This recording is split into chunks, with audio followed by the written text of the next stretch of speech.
الحمدللہ رب العالمین والصلاۃ والسلام علی رسول اللہ وعلی آلہ وصحبہ اجمعین، اما بعد، فاعوذ باللہ من الشیطان الرجیم، بسم اللہ الرحمن الرحیم، رب اشرح لی صدری ویسر لی امری واحلل عقدۃ من لسانی یفقہوا قولی۔ احادیث کے سلسلے کے اندر جو نیکسٹ حدیث ہے ہماری، وہ اتفاق سے سیم حدیث ہے جو پچھلی دفعہ کی تھی ہم نے، لیکن فرق یہ ہے کہ جو پچھلی دفعہ حدیث بیان کی تھی نا، وہ اصل میں اس کا سیکنڈ ہاف تھا، اور جو فرسٹ ہاف ہے وہ بالکل ایسے ہی ہے ایز اف کہ دونوں آئسولیٹڈ احادیث ہیں۔ تو پچھلی دفعہ والی حدیث کیا تھی؟ 4 اشخاص کا ذکر کیا گیا تھا۔ ابو قبشہ رضی اللہ تعالیٰ عنہ سے روایت حدیث تھی۔ 4 قسم کے لوگ ہوتے ہیں۔ ایک وہ شخص ہوتا ہے جس کو اللہ تعالیٰ مال دیتا ہے اور علم دیتا ہے، وہ اللہ کا تقوی اختیار کرتا ہے، صلہ رحمی کرتا ہے اور اللہ کا حق بھی ادا کرتا ہے۔ دوسری کیٹیگری کا بندہ جس کو محروم کیا گیا تھا مال سے، لیکن باقی اس کے اندر نیت خالص تھی، تو وہ بھی خواہش مند ہے اسی چیز کا جو پہلا بندہ کر رہا تھا، تو اس کو بھی اس جتنا ہی اجر مل جائے گا۔ تیسرا بندہ جو تھا وہ تھا جس کو ہدایت نہیں دی گئی تھی، مال دیا گیا تھا، اور اس نے نہ تو اللہ کا تقوی اختیار کیا، نہ اس نے صلہ رحمی کی، اور نہ اللہ تعالیٰ کا حق ادا کیا۔ اور لاسٹلی وہ بندہ تھا جو دونوں چیزوں سے محروم، لیکن خواہش اسی کی رکھتا ہے جو تیسرا بندہ رکھتا تھا، کہ میرے پاس مال ہوتا تو میں یوں اڑاتا، میں یہ عیشی کرتا، میں یہ کرتا۔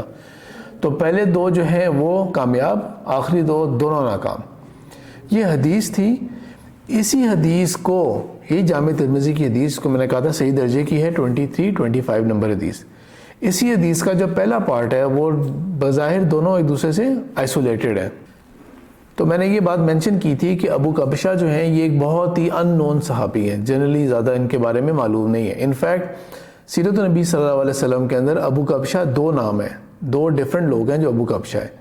ایک کے بارے میں غالباً گمان یہ ہے کہ یہ وہ تھے جو کہ پرجیا کے تھے اور وہاں کے غلام تھے یہ، اور یہ شروع کے مسلمانوں میں سے تھے، اور یہ وہ تھے جنہوں نے بدر میں بھی رسول پاک صلی اللہ علیہ وسلم کا ساتھ دیا تھا، جن کی روایت ابھی بیان کی جا رہی ہے۔ ان کا نام ہے ابو قبشہ انماری۔ انمار جو ہے یہ قبیلہ ہے جو یمن سے بلانگ کرتا ہے یہ لوگ، اور ان کے بارے میں بہت زیادہ معلوم نہیں ہے ان صحابی کے بارے میں۔ یمن سے یہ لوگ بلانگ کرتے تھے، اور یہ لوگ بہت پھر آگے جا کے ڈفرینٹ جگہوں کے اوپر سکیٹرڈ بھی تھے یہ قبائل۔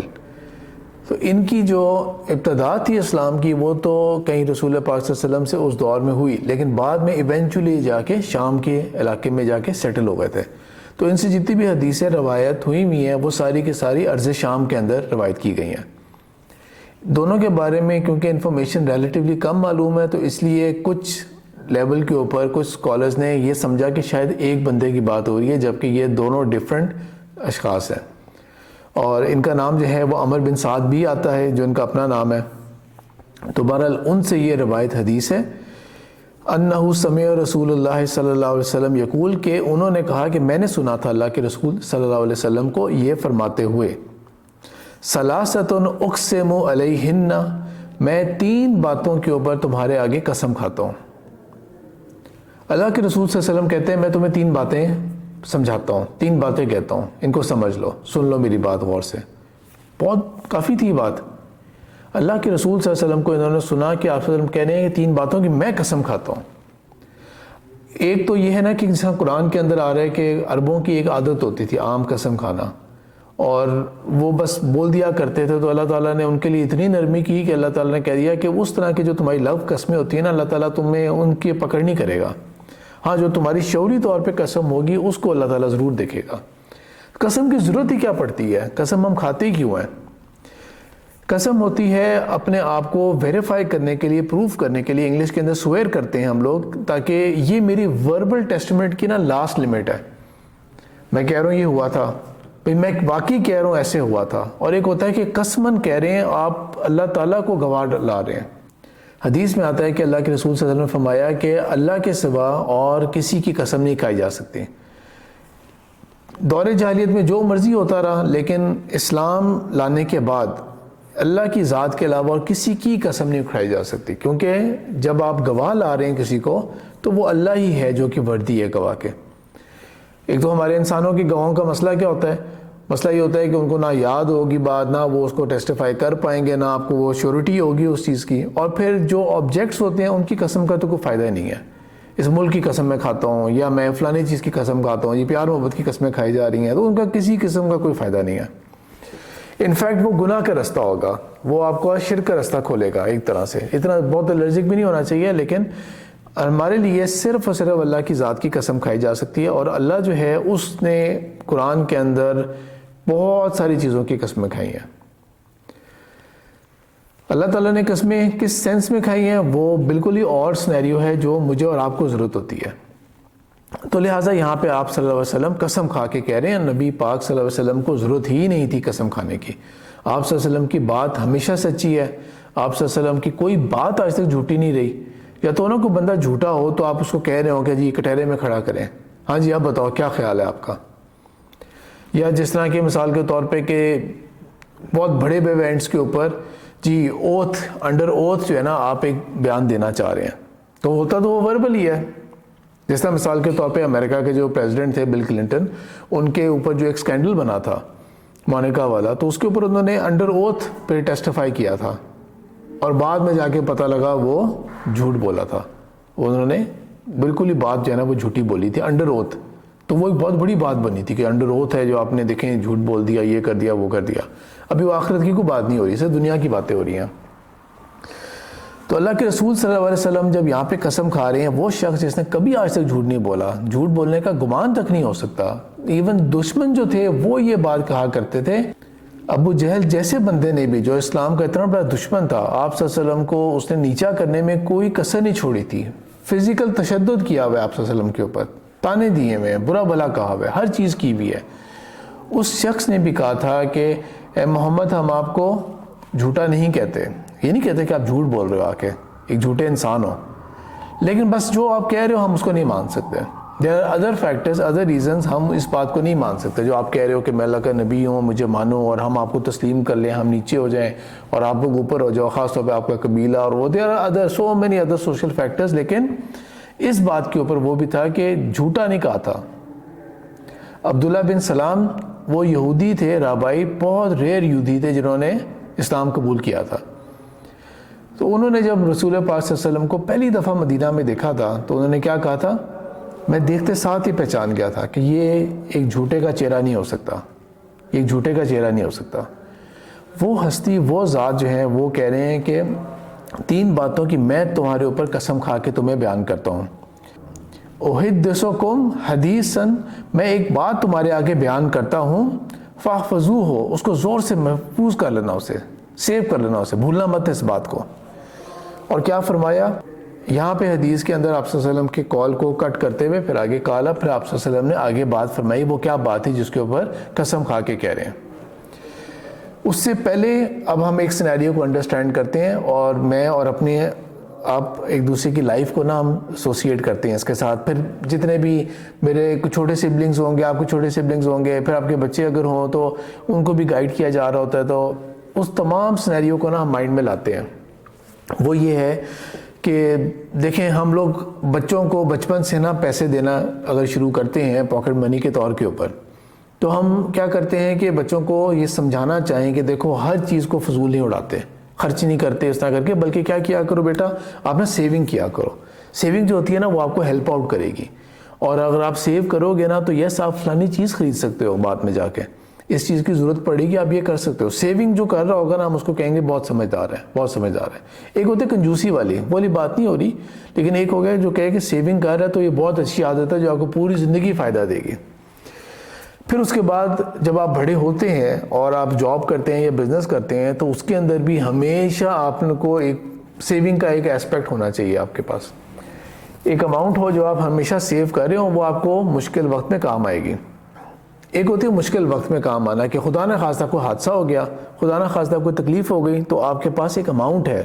جس کو آپ سیو کر سکتے ہیں، جو سیو کی بھی تھی آپ نے، اب آپ اس کو خرچ کر سکتے ہیں، آپ کو کسی اور سے مانگنا نہیں پڑے گا. تو ایک سیونگ ہو گئی آپ کے پاس. پھر ایک چیز ہوتی ہے کہ آپ کی کوئی خواہشات ہوتی ہیں کہ مثال کے طور پہ کہ وہ موبائل نہیں آیا تھا، میں نے اپنا لیپ ٹاپ اپگریڈ کرنا تھا، گاڑی کا نیا ماڈل ہم نے کرنا تھا ایونچولی، یا کہیں ٹریول کرنا تھا، چاہے حج عمرے کے لیے جانا تھا لیکن آپ نے کہیں ٹریول کرنا ہے، تو اس کے لیے آپ نے ایک اماؤنٹ سیو کر کے رکھی ہوگی، سیو کر کے رکھی ہوگی. اس میں سے کوئی بھی آپ کا جو ایک سیونگ کا پیٹرن ہے نا، اس کے اندر کوئی بھی ایک آپ نے بیچ میں سے کٹ لگا لیا نا، تو وہ آپ کہیں گے کہ اوہ یہ تو آپ اتنے مہینے پیچھے چلے گئے ہیں۔ فار ایگزامپل کوئی بندہ 10,000 پر منتھ سیو کر رہا ہے، تو اس کے اندر وہ کیا کرے کہ اگر 10,000 پر منتھ وہ سیو کر رہا ہے اور اگر وہ 2 مہینے اس میں سے پیچھے رہ جائے، ہاں جو چیز میں نے اس مہینے میں جا کے لینی تھی نا، اب وہ 2 مہینے آگے چلی گئی ہے، کیونکہ میرا پلان جو تھا نا وہ پش ہو گیا تھا، آگے ہو گیا تھا۔ تو یہ سمپل سی بات ہے علی، جن لوگوں سے سیونگ نہیں ہو پاتی وہ کمیٹیاں ڈال رہے ہوتے ہیں کہ کمیٹی ڈالیں گے اور ہم اس کو اپنے پیسوں کو اس حساب سے پرزرو کر لیں گے۔ اللہ کے رسول صلی اللہ علیہ وسلم یہاں پہ ایک بات فرما رہے ہیں، ما نقصا، ہرگز بھی نقصان نہیں ہوتا، ہرگز بھی کسی قسم کی کمی نہیں آتی، مالو عبدن، ایک بندے کے مال کے اندر، من صدقتن، اگر وہ صدقہ کر دیتا ہے۔ یہ کسی بھی اکاؤنٹنگ کی بک، کوئی بھی آپ اے سی سی کر رہے ہو، اکنامکس پڑھ رہے ہو، آپ کوئی بھی چیز کر رہے ہو، یہ ساری اسٹیبلش پریکٹس کے اگینسٹ ہے یہ بات، ساری اسٹیبلش پریکٹس، سمپل لاجک کے بھی خلاف ہے یہ بات، کہ کیسے ہو سکتا ہے کہ میں نے ایک سیونگ کی تھی اور میں ایک ٹارگٹ اچیو کرنا چاہ رہا تھا، کوئی 2.5 لاکھ مجھے ریکوائرڈ تھا، اور میں اس چیز کو اچیو کرنے کے لیے میں نے ایک پورا پیٹرن رکھا ہوا تھا کہ 10,000 سیو کرتا رہوں گا، 2 سال 1 مہینے کے اندر جا کے میری اماؤنٹ پوری ہو جائے گی۔ میں نے 1.5 سال تک سیونگ کر لی اور اچانک ایک ایسا ضرورت مند مجھے بندہ نظر آیا کہ جو آگے پریشان تھا بہت زیادہ، اور صحیح سارا کرائٹیریا میٹ کرتا ہے، وہ سفید پوش بھی ہے، فرض کریں رشتہ دار بھی ہے، اور ملٹیپل کرائٹیریاز وہ میٹ کر رہا ہے، اور مجھے پتہ ہے کہ ہاں یہ ویلڈ کیس ہے یہ، تو اب مجھے کیا کرنا چاہیے؟ اس کے لیے دعا تو کر لی، لیکن میں کہوں کہ یار میں اس کی ہیلپ کروں، اور دل بھی کہہ رہا ہے کہ جناب واقعی ضرورت مند ہے، لیکن میری خواہشات ہیں، میری وہ چیزیں ہیں، وہ سب چیزیں پیچھے چلی جائیں گی، تو میں قربانی دیتا ہوں، اور میں قربانی دے کے اور کہتا ہوں کہ چلو ٹھیک ہے، میں نے دل پہ بڑا پتھر رکھا، میں اس کو اتنی ہیلپ کر دی، میں خود اپنا پلان جو تھا نا سارا وہ میرا پیچھے چلا گیا، 2-3 مہینے پیچھے چلا گیا، وہ سارا سنیریو جو بھی آپ کو میں سمجھا رہا تھا۔ لیکن اللہ کے رسول صلی اللہ علیہ وسلم کہتے ہیں ہرگز مال کم نہیں ہوتا، ہرگز مال کم نہیں ہوتا اگر بندہ صدقہ کرتا ہے۔ یہ ہماری تمام اسٹیبلش پریکٹس کے اگینسٹ ہے، اسی لیے اللہ کے رسول صلی اللہ علیہ وسلم نے قسم کھا کے یہ بات کہی ہے کہ میری بات پہ یقین رکھو، ایسا ہی ہوگا۔ اب بظاہر جس طرح میں نے کہہ دیا کہ اگینسٹ ہے، لیکن اللہ تعالیٰ پھر کیا کرتا ہے؟ پھر اللہ تعالیٰ کی مدد آتی ہے اس بندے کے اوپر، صدقہ دینے کی وجہ سے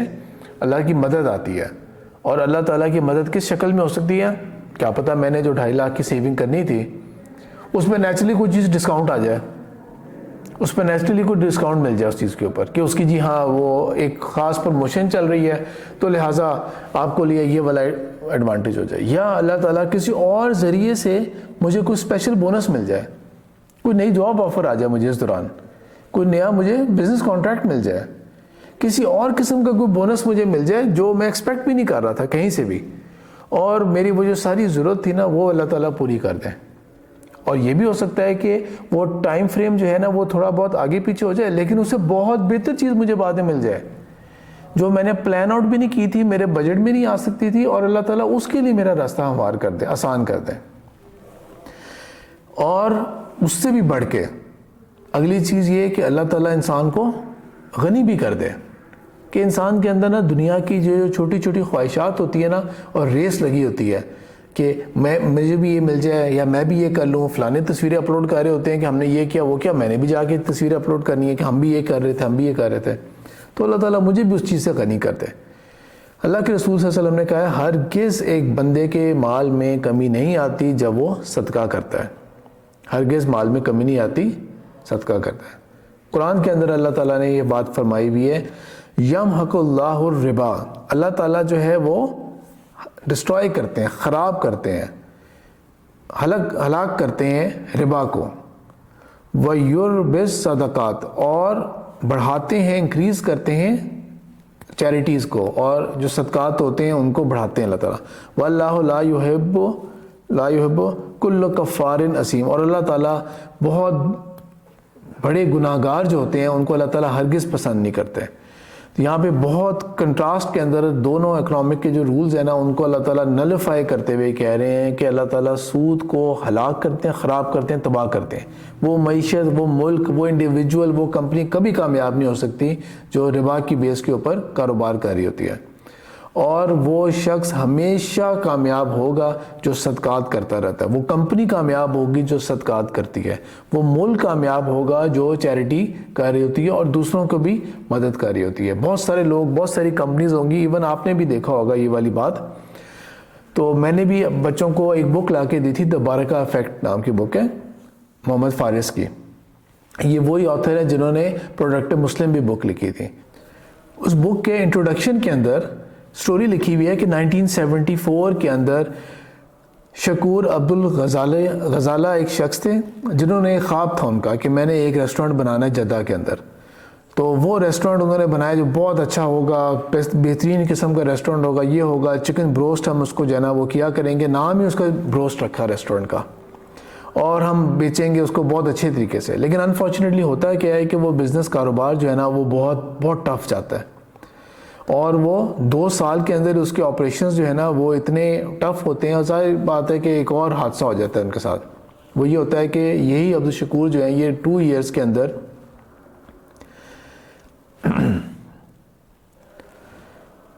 اور اس بندے نے یہ ریسٹورنٹ کے ساتھ اس پلان، اس ارادے کے ساتھ ایک اور بھی کمٹمنٹ کی تھی اللہ کے ساتھ. وہ یہ تھی کہ جب بھی ہمارے ہاں کوئی نہ کوئی یہ ایک سیل ہوگی تو ہم نے کیا کرنا ہے کہ 1 ریال جو ہوگا نا وہ صدقہ کیا کرنا ہے. جب بھی ہمارے پاس سیل ہوگی ہم نے 1 ریال صدقہ کرنا ہے. تو وہ ہوا کیا کہ اللہ کی طرف سے کہ کاروبار جب سٹارٹ ہوا تو کچھ عرصے کے بعد ہی یہی شخص جو تھے ان کو کینسر ڈیٹیکٹ ہو گیا، اور 1976 2 سال کے اندر ان کی ڈیتھ ہو گئی. اب بیٹوں نے کہا کہ کاروبار تو بالکل ہی بیٹھ گیا، ختم ہو گیا کاروبار اس کی وجہ سے. ہم کاروبار کو بس دوبارہ سے نا ریلیو کرتے ہیں، اسے دوبارہ سٹارٹ کرتے ہیں، اور اپنے ابو کا جو عہد تھا نا اللہ کے ساتھ، ہم اس کے رول کے مطابق چلیں گے، ہم صدقہ کیا کریں گے. اب ایک طرف پہلی کام میں اپنا ہو رہا ہو کام، اور اس میں انہوں نے لکھا ہوا ہے کہ جب ہم نے سٹارٹ لیا اسے تو کام ہو ہی نہیں رہا تھا، سیل اچھی ہو ہی نہیں رہی تھی. لیکن بہت برے وقت کے اندر بھی نا انہوں نے اپنے اصول پہ قائم رہے کہ جب بھی ہمارے پاس یہ سیل ہوگی، یہ والا میل سیل پہ جائے گا جو بڑا میل تھا، ہم 1 ریال صدقہ کریں گے. تو اس کی برکت یہ ہوئی کہ یہ کام پھر اللہ تعالیٰ کی طرف سے بڑھتا رہا یہاں تک کہ اس وقت کا کیا حال ہے. اس وقت آپ میں سے جو کوئی بھی اس وقت عمرہ اور حج کرنے گیا ہو یا یو اے یا مڈل ایسٹ کی کنٹریز میں گیا ہو تو ایک ریسٹورنٹ ہے جو آپ سب نے دیکھا ہوا ہے، اس کا نام ہے البیک. البیک میں وہ رش ہوتا ہے جو نہ KFC پہ نظر آئے گا آپ کو، نہ میکڈونلڈس پہ نظر آئے گا. جس طرح کا رش آپ کو حجر اسود کے اوپر اور وہاں پہ مختلف جو مقامات ہیں اور روضہ رسول وہاں پہ جس طرح رش ہوتا ہے نا، بالکل اللہ تعالیٰ نے اسی طرز کا رش جو ہے وہ البیک کے اوپر بھی دیا ہوا ہے. یہ ان کے اس صدقات کی وجہ سے تھا. جو دنیا کے اعتبار سے کوئی بھی ان کو فائنینشیل ایڈوائزر اگر ہوتا نا اس وقت، وہ یہی کہتا ہے کہ بھئی کیا ضرورت ہے، ابھی تمہارے پاس پیسے ہی نہیں ہیں، ابھی سیونگ کرو، بعد میں جب پیسے ہو جائیں گے تو سرپلس ہوگا نا، اس میں سے تھوڑی سی اماؤنٹ دے دینا، اتنا بڑا کٹ دینے کی ضرورت نہیں ہے. یہ ہوتی ہے برکت. اور یہ انٹروڈکشن کے اندر لکھا ہوا ہے اسی بک کے اندر، جس کا نام ہی دا برکہ افیکٹ ہے، کہ اللہ تعالیٰ صدقات کے ذریعے مال کو بڑھاتے ہیں اور ربا سے مال کو گھٹاتے ہیں، کم کرتے ہیں. ٹوٹل اپوزٹ ہے جو دنیا میں ہو رہا ہوتا ہے. سیدھی سی بات ہے، میرے پاس ایک کرنٹ اکاؤنٹ ہے تو اس کے اندر 50,000 پڑے ہیں تو 50,000 ہی پڑے ہیں، بس 2 مہینے بعد ہی 50,000 پڑے ہوں گے. سیونگ اکاؤنٹ ہے تو 50,000 تھا تو اس میں کچھ 100 روپے تو مل جائیں گے نا، 200-300 روپے تو مل ہی جائیں گے، اگلے مہینے اور 200-300 روپے مل جائیں گے. اگر میں 50,000 تھا اور اس میں سے میں صدقہ بھی کر رہا ہوں، کما بھی کچھ نہیں رہا تھا، اس کے اندر انٹرسٹ بھی کوئی نہیں ملا مجھے، الٹا میں نے صدقہ کر دیا اس میں سے 5,000 روپے. اللہ تعالیٰ کہتے ہیں اللہ تعالیٰ تمہارے مال کو بڑھائیں گے، بڑھوتی دیں گے اسے، اور جو سود میں ہوگا بظاہر دنیا کے ہر فارمولے کے مطابق اس کو فائدہ ہوگا، ہر فارمولے کے مطابق فائدہ ہوگا. ایک کمپنی ہے جس کے پاس ایک پیسہ ہے اور وہ کمپنی اس پیسے کو یوٹیلائز نہیں کر رہی، تو وہ بھی انٹرسٹ کے مطابق نا وہ آپ کو الٹا لاس آپ اپنے آپ کو کاؤنٹ کر رہے ہوتے ہیں اسے، کہ اگر اتنے پیسے اتنے ملین اگر ہم نے کہیں انویسٹ کیے ہوتے اور جو بینکنگ انٹرسٹ چل رہا ہوتا ہے اتنا پیسہ ہمیں آ ہی رہا ہوتا تو اب نہیں آ رہا نا، تو وہ بھی ڈپریسیشن کے طور پہ کاؤنٹ ہو رہا ہوگا، وہ بھی آپ کا لاس پہ کاؤنٹ ہو رہا ہوگا. اس طرح ہم کہہ سکتے ہیں کہ ماڈرن جو ایجوکیشن ہے نا، جتنی بھی فائنانس اور اکنامکس کی، وہ اس طرح ہمیں دنیا پرست بنا رہی ہوتی ہے. ہر چیز کو بس پیسے میں تولنا ہے ہم نے، ہر چیز کو ہر وقت پیسے میں تولنا ہے، کیا گر رہا ہے کیا بڑھ رہا ہے۔ اللہ کے رسول صلی اللہ علیہ وسلم نے دوسری بات جو فرمائی وہ یہ تھا ولا ظلم، اور نہیں ظلم ہوتا عبد مظلمتن، اور وہ اس ظلم کو سہتا ہے، مظلوم بنتا ہے اس کے اوپر، لیکن وہ کیا کرتا ہے فصبر علیہا، اور وہ اس کے اوپر بہت صبر کرتا ہے۔ ظلم کی ایک تو آرام سے قسم یہ نظر آتی ہے کہ دو بندے تھے، ان کے آپس میں کوئی شیئرڈ پارٹنرشپ تھی یا شیئرڈ دوستی تھی یا کوئی بھی چیز تھی، ایک نے دوسرے کا حق مار دیا، اس کے اوپر ظلم کر دیا۔ تو ظاہری بات ہے کہ جو عدالتی راستے ہیں، جو وے ہونا چاہیے فیملی کو انوالو کر کے، وہ سب چیزیں شامل ہیں کہ آپ اس کو جا کے ایڈریس کریں، اپنا حق لیں، خام خواہ جو ہے نا وہ خاموش نہیں رہنا چاہیے، حق لینا چاہیے ہمیشہ۔ لیکن فرض کرتے ہیں کوئی ایسی سچویشن ہے کہ جہاں پہ جو ظلم ہو رہا ہے وہ ایک حد کو ایسے کراس کر گیا ہے کہ جو عدالتی رستہ ہے نا، یا جو اسلام جہاں تک آپ کو الاؤ کر رہا ہوتا ہے اس سے بیونڈ آپ نہیں جا سکتے، اور آپ کے ساتھ وہ ظلم جو ہے وہ ختم نہیں ہو رہا۔ تو ایسے موقع کے اوپر پھر آپ اگر صبر کریں، یا ایک اور چیز انڈرسٹینڈ کریں کہ جس طرح ہم ایک کمپنی میں جاب کر رہے ہوتے ہیں، اور کمپنی کے ساتھ ہمارے ایک کانٹریکٹ ہے، ایک ہمارا ایگریمنٹ ہے کمپنی کے ساتھ۔ کمپنی جو ہے نا وہ کیا کرتی ہے کہ ہمیں ایک پیکیج دینا تھا، اس نے کوئی ڈیوز تھے میرے اوپر، اور کمپنی کہتی ہے کہ جاؤ بھاگو یہاں سے، ہم کچھ نہیں دیتے تمہیں۔ تو ایک تو ہو گیا کہ آپ نے وہ کر دیا کہ اپیل کی، ریکویسٹ کی، اگر آپ کو اجازت ہے یا اگر کوئی بات بنتی ہے آپ لیبر کورٹ تک چلے گئے، لیکن اس سے بیونڈ نہیں ہوتا نا۔ تو ایک ہوتا ہے کہ اب آپ جو ہے نا کہیں سے کہیں اس کا بزنس خراب کروں، میں کس طرح کروں، میں کیا ہوک و بیک کروں کہ میں نے کسی طرح سے اپنا بغض نکالنا ہے۔ اس سے بہتر ہے کہ اگر انسان صبر کر لے۔ اب اسی کو ذرا بڑے لے کے جائیں، جو اصل بات میں سمجھانا چاہ رہا ہوں، جس طرح ہم کمپنی کے اندر جاب کر رہے تھے نا، اس طرح ہمارا ایک کانٹریکٹ ہوتا ہے ان ملکوں کے ساتھ بھی جہاں پہ ہم رہ رہے ہوتے ہیں، اس ملک کے اندر بھی رہتے ہوئے ہم کام کر رہے ہوتے ہیں۔ تو ایک ظلم وہ ہوتا ہے جس کی پکڑ ہی نہیں ہم کر سکتے۔ مثال کے طور پہ یہ جی بہت بڑا ظلم ہوگا، اور ہوتا ہے یہ والا ظلم کہ گورنمنٹ جو ہے وہ انڈیو ٹیکسز ڈال دیتی ہے، اور آپ اپنا اور کچھ نہ بھی دیکھیں نا، صرف بجلی کا بل دیکھیں تو اس میں لکھا ہوگا کہ ایک ہوں گے فکس چارجز، ایک ہوں گے فردر چارجز، ایک ہوں گے ایڈیشنل چارجز، بس وہ وکیبلری کے جتنے ورڈز آ سکتے ہیں نا تھوسورس کے اندر، کہ پلس کے لیے ایکسٹرا چارجز اور یہ فلانے چارجز، ایڈجسٹمنٹ چارجز، وہ سب وکیبلری کے ورڈ انہوں نے بجلی کے بل میں ڈالے ہوں گے۔ اس کے ذریعے وہ ظلم ہو رہا ہوتا ہے جو صحیح طرح سے ہمیں معلوم بھی نہیں ہوتا، ہمیں صحیح طرح سے پتہ بھی نہیں ہوتا کہ کیا کیا زیادتی اور کیا کیا ظلم ہو رہا ہوتا ہے۔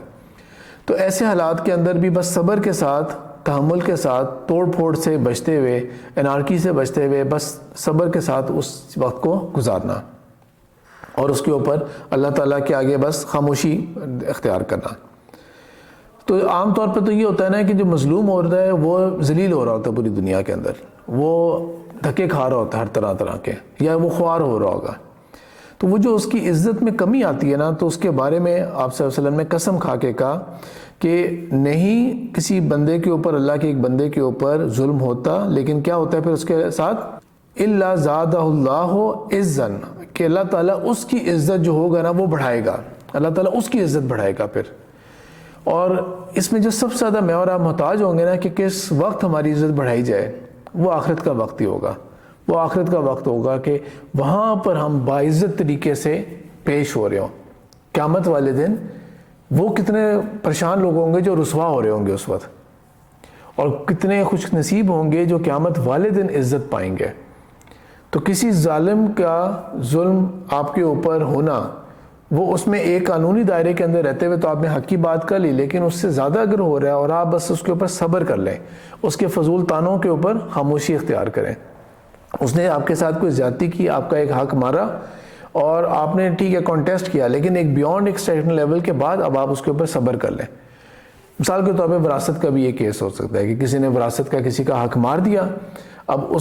اس حق مارنے کی وجہ سے آپ کے ساتھ یقیناً ایک ذاتی ظلم ہوا، لیکن آپ نے ایک لیول سے آگے آپ کہیں گے اب کیا کیا جا سکتا ہے، اس سے زیادہ فردر ہم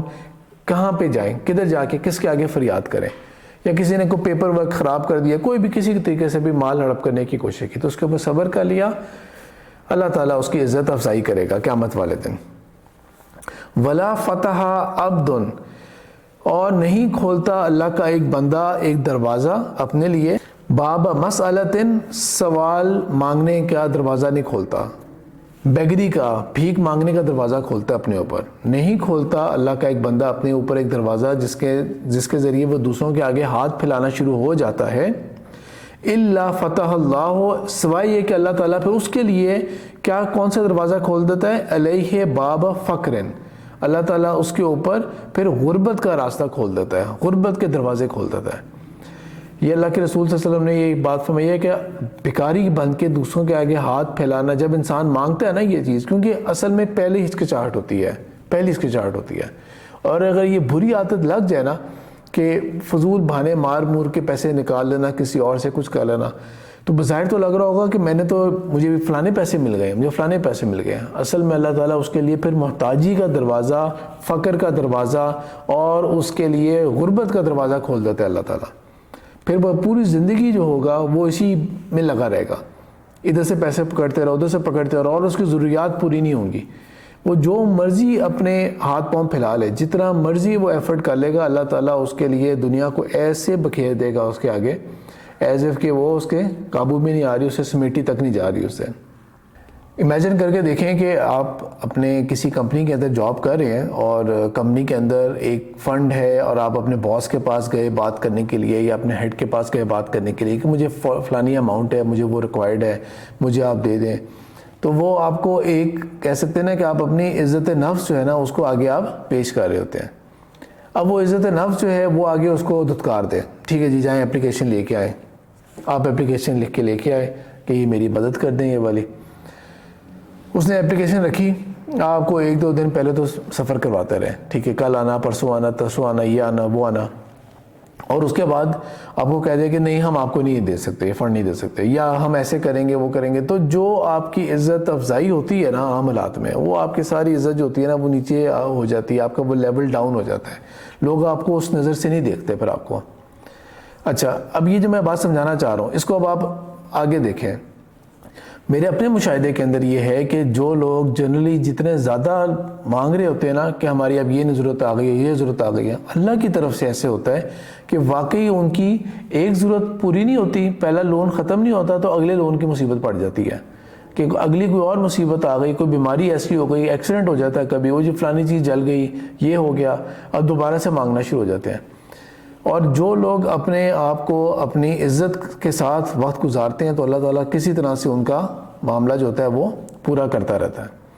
اس کا یہ مطلب ہرگز نہیں ہے کہ کوئی پریشانی ہو اور ہم نے کسی اور سے مانگنا نہیں، یہ بات ہو رہی ہے اس بندے کی جو ہیبیچول ہو جاتے ہیں کہ اس کام کے لیے بھی مانگنا ہے، دوسرے کام کے لیے بھی مانگنا ہے، تیسرے کام کے لیے مانگنا ہے، تو اللہ تعالیٰ پھر ان کے لیے نا ایک سلسلہ چلا دیتے ہیں۔ یہ انڈیویجول لیول کی بات ہو گئی نا، اب آئیں ملکی لیول کے اوپر۔ پاکستان کا کیا حال ہے؟ پاکستان جنریشن اپون جنریشن نے دیکھ لیا یہ کہ پاکستان جو ہے نا وہ پوری دنیا کے اندر ہر وقت اس پوزیشن میں ہوتا ہے، بیکاریوں کی پوزیشن میں ہوتا ہے، ہر وقت مانگنے کی پوزیشن میں ہم لوگ بیٹھے ہوئے ہوں گے، ایک ضرورت پوری ہوتی نہیں ہے، اگلے لون کی وقت آ جاتا ہے، اگلے لون کے لیے دوبارہ پھر مانگنا شروع ہو جاتے ہیں، پھر کوئی اور مصیبت ہوگی پھر دوبارہ ہم مانگنا شروع ہو جائیں گے۔ یہ اللہ کے رسول صلی اللہ علیہ وسلم نے جو قسم کھائی تھی نا یہ بالکل اپلائی ہو رہی ہے میرے اور آپ کے ملک کے اوپر، کہ ہمارا ملک جو ہے وہ بالکل اس چیز میں لگ گیا ہے کہ جب ایک دفعہ راستہ کھل جاتا ہے نا، آپ کہیں کہ بھئی ہم سیلف ریلائنس کے اوپر چلیں گے، ہم اپنی ضروریات کو خود پورا کریں گے، اور جتنی ہمارے اوپر تنگی یا تکلیف آئے گی ڈزنٹ میٹر، ہم لوگ اپنے ریسورسز کو، وسائل کو حرکت میں لا کے کر لیں گے۔ تو ریسورس جنریشن تو کرنی نہیں ہے، وسائل پیدا کرنے نہیں ہیں اپنے لیے، تو لہٰذا کرنا ہے صرف اور صرف مانگنے والی پوزیشن کے اندر ہو جانا ہے۔ اور جس طرح انڈیویجول لیول کے اوپر جب آپ بار بار مانگ رہے ہوتے ہیں نا اپلیکیشن لا کے، تو اگلا کیسا کرتا ہے، اچھا جواب بعد میں آنا میرے پاس، یہی سچویشن بن جاتی ہے آپ کی پھر دنیا کے اقوام عالم کے آگے بھی، کہ آپ کو کوئی بھی سنجیدگی کے ساتھ نہیں دیکھ رہا ہوتا، آپ کسی بات پہ نو نہیں کر سکتے۔ مثال کے طور پہ یہ کہ ابھی جس طرح ڈونلڈ ٹرمپ نے جو ایک پیس بورڈ بنایا، اس نے بورڈ آف پیس کے نام سے، اس کے اندر پاکستان کو بھی انوائٹ کیا، ہماری ہمت ہم نو کہہ سکیں اسے، ہماری مجال ہم اس کو نو کہہ سکیں، یا ہم اس سے ذرا صحیح طرح سے کڑے طریقے سے پوچھیں اسے کہ بتاؤ اس کے کیا کیا ٹرمز اور کیا کیا کلوزز ہیں اس کے اندر، نہیں کر سکتے ہم لوگ، کیونکہ ہم نے ہمیشہ بھیک مانگی ہے، ہم نے ہمیشہ بھیک مانگی ہے۔ وہ جو پہلا سٹارٹ تھا ہمارے ملک کا، جو فرسٹ 5 ایئر پلان کے اندر ہی ہم نے امریکہ کی طرف جھکاؤ ڈال دیا تھا اور ہم فوراً ایڈ کے چکر میں پڑ گئے تھے. ہم اس ایڈ کے چکر سے نہیں نکل پا رہے. مختلف ناموں سے ایڈ چل رہی ہے لیکن ہم اس کے بغیر نہیں چل پا رہے. حالانکہ ہر کوئی جانتا ہے، ہر کوئی یہ بتاتا ہے کہ پاکستان ایک ایگریکلچرل کنٹری ہے، پاکستان میں ہر طرح کے وسائل ہیں، موجود ہیں. دوسرے ممالک کو کیا چیز ریکوائرڈ ہوتی ہے؟ کتنے یورپین کنٹریز ہیں وہاں پہ اتنی برف ہوتی ہے کہ ان کو تو بیسک نیسیسٹیز کی ضرورت ہوتی ہے، کھانے پینے کی بیسک نیسیسٹیز کی ضرورت ہوتی ہے. ہمارے پاس اللہ کا شکر ہے وہ تمام وسائل تھے، لیکن اللہ تعالیٰ نے فقر پہ کیسا بڑھا دیا کہ جو ہمارے وسائل تھے بھی، کاٹن ایکسپورٹ کرنے والا ملک، ویٹ ایکسپورٹ کرنے والا ملک، اور ہم امپورٹ کرنے والے بنتے جا رہے ہیں ایسا کر کے. ہمیں وہ چیزیں بھی ضرورت پڑ رہی ہیں جو ضرورت پڑنی ہی نہیں چاہیے، تو کی نہیں بنتی اس چیز کی. تو ایک دفعہ دوبارہ دیکھ لیتے ہیں ہم لوگ کہ آپ صلی اللہ علیہ وسلم نے 3 باتوں کی قسم کھا کے کہا کہ انسان جو ہے، اللہ کا بندہ جو ہے، وہ جب کبھی بھی وہ صدقہ کرتا ہے تو ہرگز، آپ صلی اللہ علیہ وسلم کہہ رہے ہیں، اس کا مال میں کبھی کمی نہیں آتی. لہٰذا صدقات کرتے رہیں. ہم لوگ اپنے ہاتھ کو کھلا رکھیں صدقات کی طرف. صدقہ جب بات ہوتی ہے نا تو ہر وقت زکوٰۃ مراد نہیں ہے. زکوٰۃ لازمی چیز ہے، زکوٰۃ میں نے اور آپ نے دینی ہی دینی ہے. جس طرح ابھی رمضان آ رہا ہے تو ہم نے کیلکولیٹ کرنی ہے اور زکوٰۃ دینی ہے. صدقات جو ہیں، جو والنٹیرلی آپ نے دینا ہوتا ہے، آپ کے اوپر آبلیگیشن نہیں ہے، یہ اس کی بات ہو رہی ہے کہ جب انسان صدقات دیتا ہے تو اللہ تعالیٰ اس شخص کے جو مال ہوتا ہے اس میں ہرگز کمی نہیں کرتا. مال میں ہرگز کمی نہیں آتی، بلکہ اس کا مال اس کو آخرت میں بہت ریوارڈنگ ملے گا. اور آخرت کے اندر جب وہ ریوارڈنگ ملے گا تو ہم کہیں گے دنیا کے اندر یا اللہ ہم نے نہ کوئی سیونگ کی ہوتی، نہ ہم نے کوئی چیز بنا کے رکھی ہوتی، ضرورت سے زیادہ بنا کے رکھیں گے، کیا ہوگا؟ پیچھے اولاد جو ہوگی وہ لڑنا شروع ہو جائے گی، اس کے اوپر ایک دوسرے کے اوپر کیسز کر رہے ہوں گے، لڑائی جھگڑے پیدا کر رہے ہوں گے اس کے اوپر. دوسری بات جس کے اوپر رسول پاک صلی اللہ علیہ وسلم نے قسم کھا کے کہا کہ کوئی ظلم ہوتا ہے تو اس کے اوپر، اس بات کے اوپر قسم کھا کے کہا کہ وہ اگر صبر کرتا رہے نا، اس کے اوپر صبر کرتا رہے تو وہ اللہ تعالیٰ قیامت والے دن، اور ویسے قیامت کی بات نہیں ہو رہی، بات تو صرف عزت کی ہو رہی ہے، دنیا میں بھی اس کو عزت عطا کرے گا بالآخر، اور قیامت والے دن اس کی عزت میں اضافہ ہوگا. اور تیسری اور آخری بات کہ اللہ کے رسول صلی اللہ علیہ وسلم نے فرمایا کہ جب کوئی انسان ہاتھ پھیلانا شروع ہو جاتا ہے تو پھر اللہ تعالیٰ اس کے فقر کو پھیلا ہی دیتا ہے. پھر وہ ہر وقت محتاج ہوتا ہے، ہر وقت مانگتا رہتا ہے اور بیکاری بن جاتا ہے، نہ اس کی عزت ہوتی ہے اور نہ ہی اس کا کوئی کرم ہوتا ہے. اللہ تعالیٰ مجھے اور آپ کو ان احادیث کے اوپر عمل کرنے کی توفیق عطا کرے. یہ حدیث وہی حدیث ہے جو ہم نے پچھلی دفعہ کی تھی، جامع ترمذی کی کتاب الزہد کی حدیث نمبر 2325، صحیح درجے کی حدیث ہے، رسول پاک صلی اللہ علیہ وسلم سے یہ روایت. سبحانک اللہم و بحمدک، نشہد ان لا الہ الا انت، نستغفرک و نتوب الیک.